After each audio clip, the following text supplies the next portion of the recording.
Hello guys, for today's video ay samahan nyo ako magluto at kumain ng napakasarap na pusit na kung tawagan nga ito guys ay calamares. At ito guys ay talagang kinahihiligan ng mga marites. Ay siya, kain ng mga chismosa. Luhan nyo ako at napakarami ng niluto ko.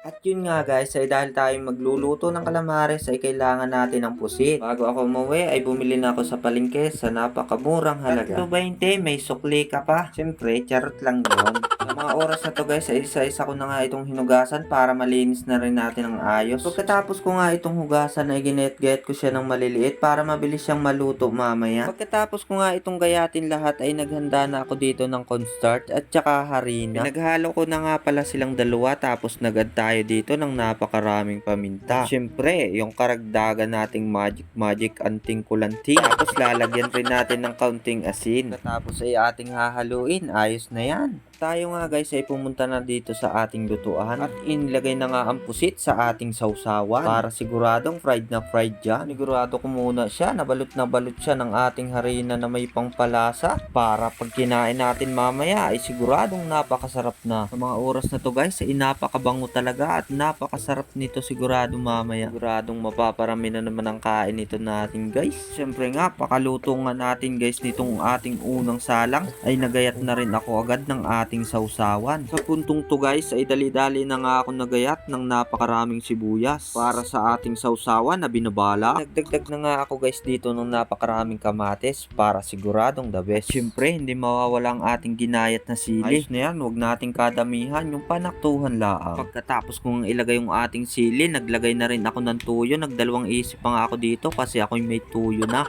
Madadagdagan pa. At syempre guys, andito na nga tayo sa pinaka part na gusto ko, yung oras ng kainan.